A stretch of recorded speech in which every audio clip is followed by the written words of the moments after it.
Hey Internet, Eric here. It's Sunday, and you know that unless it's a gimmick like Shocktober or an interview scheduled, if it's Sunday and I'm uploading, it's Bloody Sunday. And what Bloody Sunday is, it's a gimmick that was created by my buddy Corey over at the Need Gore or King Gore YouTube channel. First off, congratulations, Corey, on getting the Need Gore channel back. I'm very happy for you. The gimmick is you just take a death from a specific movie, TV show, comic book, any type of media, and just discuss it. Lately, when I do these uploads, I have been discussing deaths in movies. Today, this is a one I've been wanting to discuss, or a route I've been wanting to go for a while. I'm discussing a death in a comic book. So today, I'm discussing from the Spectacular Spider-Man number 200.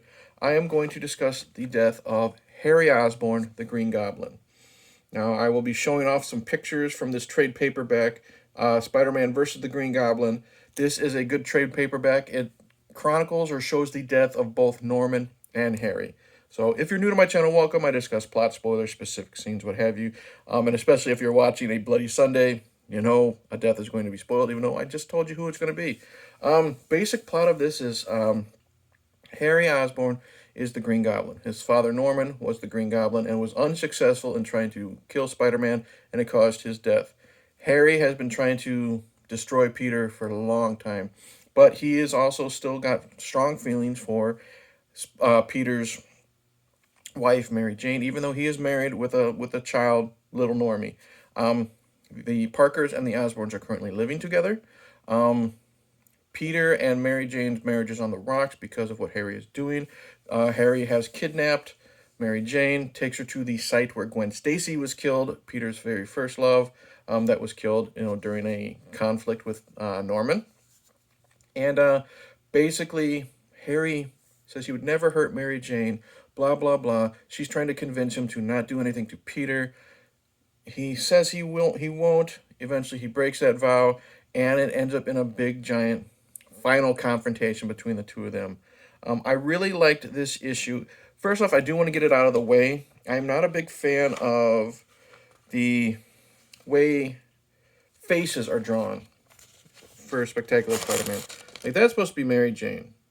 I've never been a big fan of the artwork when it comes to people's faces. Like, Harry looks cool, but stuff like that.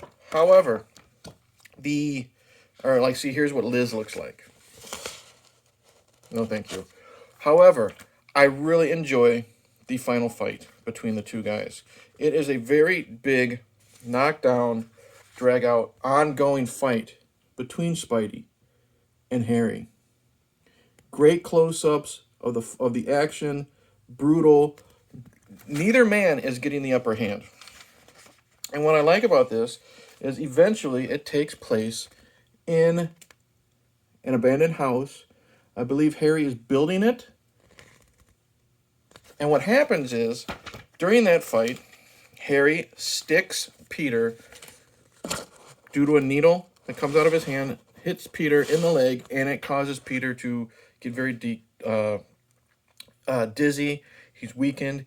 He falls down there, and Harry sets a bomb in the house to destroy Peter and himself. While that is happening, Mary Jane, with little Normie, like I said, that is Harry's son, is looking for both of them. And Peter is trying to convince Harry to go save them, to be the hero that he should be. And he does. I like that. Even though Harry, it's a good redemption story. Harry thinks the only way to defeat the Green Goblin, because he knows that he's living on borrowed time. The serum that his father created, that he is now using and abusing, is causing strife between him and Liz. It's destroying him from the inside, and he knows that he needs to be stopped.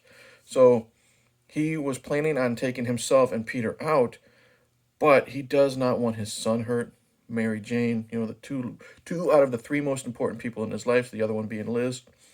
Spider-Man convinces him, has that hero moment, saves them. But then what I really like is when Mary Jane finds out, like, see, that face of Harry looks good, that Harry just left Peter all alone to be destroyed, to be killed in this explosion. He has a change of heart. And Mary Jane convinces him to rescue Peter. And what I love is this is a great final shot. We just get the complex, boom, boom, literally boom. But that is a great shot of Harry being the hero and saving Peter because Spider-Man would be dead. Mary Jane is so happy. Peter's starting to get the effects of the drug off of him, and then suddenly, sadly, the effects of the super serum, I guess you would say, has its effects on Harry. He passes out and has a seizure. And honestly, it's such a heartbreaking scene because Harry has been friends with Peter since college, maybe high school, I don't remember. And even though inadvertently Spider-Man caused the death of Norman, there's still been that relationship, that friendship with Harry, and they've always loved and respected each other. And what really gets you in the end of this comic is the final panels. There's no dialogue at all. Ambulance comes. Spidey or Peter is with Harry. They hold each other's hands, and then Harry goes. He's taken away. He's dead on arrival at the hospital. Mary Jane just knows what happens. She cries. Then we focus, boom, right there, on a photo of Harry and Peter in better times. And the significance of this photo is earlier, Mary Jane and Peter were having an argument. Mary Jane was like looking through a photo album, and shit happened. And that's how the book landed, with them at better times. And that's how I guess you would say, the story ended. It's a really good story. You feel for Harry, even though he wants to do what he wants to do. He's a man struggling with his own demons. He thinks the world is better without him, but he also wants to take someone down with him. Great story. Even though I'm not a big fan of the art when it comes to faces, like the death of Norman Osborn is from the Amazing Spider-Man, series. You can tell the artwork there is much better from a long time ago. Let's just go shout out right here. Quick reference to the death of Norman. You've seen it in the movies. Boom, impaled by his glider. Anyway, that's my Bloody Sunday. The death of Harry Osborn from Spectacular Spider-Man number 200. The title of the actual issue is called, as I scroll through, this is great dead air here. Hold on. Best of Enemies, Spectacular Spider-Man number 200. I also highly recommend this trade paperback. It's very good with the two deaths of the two Green Goblins. And of course, I know in typical fucking comic book fashion, both Harry and Norman apparently come back to life. I don't know how. It's a long story. It's a long rabbit hole that I've gone down and forgotten most of it. And it's really weird because I know the end of Maximum Carnage, I think the last shot we see is Peter walking in between the two grave sites of the Osborns. So I don't know the funeral and all that shit. It's comic books. The only ones who haven't come back to life so far has been Uncle Ben. But as of this writing, the death of Harry Osborn, really, really good. So that's it. Thank you for watching. Like and subscribe. Are you a comic book fan? Do you love Spider-Man? Do you hate Spider-Man? Do you not give a shit? Comment below. Click the bell. All that jazz. Got some interesting things coming up.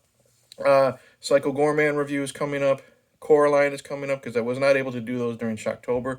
Then we got the Fisher King for my buddy John Alvarez. And then I'm going to attempt to do Lawrence of Arabia. I know it's a long movie, but that's for Mike over at An American Werewolf. It's going to be fun. And then me and Patrick have some Christmas schlock coming your way in December. Anyways, thank you for watching. Yada, yada, yada. Cheers.